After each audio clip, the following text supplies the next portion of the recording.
நண்பர்கள் அனைவருக்கும் வணக்கம்.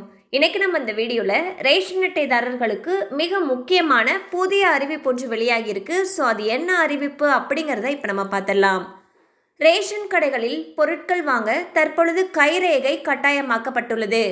கைரேகை வாங்க முடியாத நிலை இருந்தால், அதாவது அவருடைய கைரேகையில் பிரச்சனைகள் ஏதேனும் இருந்தால் மட்டுமே கையெழுத்து பெறப்படுகிறது. இந்நிலையில் குடும்ப உறுப்பினர்கள் அனைவருக்கும் கைரேகை பதிவு செய்தால்தான் பொருள் என்று கூறப்படுவதால் ரேஷன் கடைகளில் பொருட்கள் வாங்க முடியாமல் பொதுமக்கள் அவதிப்படக்கூடிய நிலை திருச்சி பகுதியில் உருவாகியுள்ளது. தற்போதைய நிலையில் ரேஷன் கடைக்கு பொருட்கள் வாங்க வரும் குடும்ப தலைவர் அல்லது குடும்ப தலைவி ஆகிய இருவரில் ஒருவர் ரேஷன் கடைக்கு சென்று விரல் ரேகையை பதிவு செய்து பொருட்களை வாங்கி வருகின்றனர். இந்நிலையில் கடந்த சில நாட்களாகவே ரேஷன் அட்டையில் உள்ள அனைத்து குடும்ப உறுப்பினர்களும் ஒரு முறையேனும் ரேஷன் கடைக்கு வந்து தங்களுடைய கைரேகைகளை பதிவு செய்ய வேண்டும் என்று உத்தரவு வந்திருப்பதாக ரேஷன் கடை விற்பனையாளர்கள் கூறி வருகின்றனர். இதனால் வழக்கம் போல் ரேஷன் கடைக்கு சென்று பொருட்கள் வாங்கிய பெண்கள் பெரும் அவதிக்குள்ளாகியுள்ளனர்.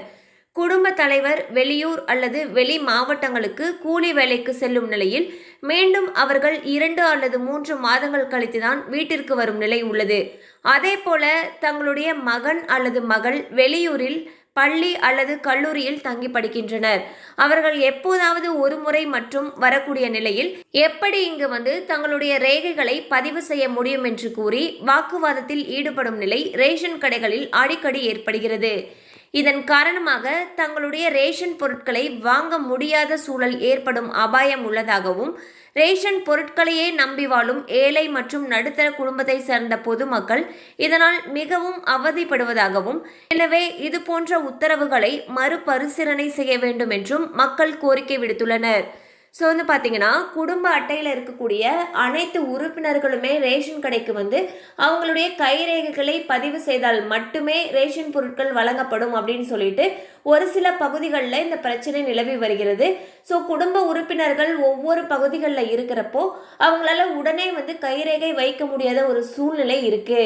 ஸோ இது போன்ற உத்தரவுகளை மறுபரிசீலனை செய்யணும் அப்படிங்கிறதே ரேஷன் கடைகளை நம்பி இருக்கக்கூடிய பொதுமக்களுடைய எதிர்பார்ப்பாக இருக்கு. கண்டிப்பாக இந்த அப்டேட் உங்களுக்கு பயனுள்ளதாக இருந்திருக்கும் நம்புகிறோம். மேலும் இது போல் அப்டேட்ஸ் உங்களை உடனே ரீச் ஆகணும்னு நினச்சிங்கன்னா நம்ம சேனலோட தொடர்ந்து இணைந்திருங்கள். தேங்க்யூ ஃபார் வாட்சிங்.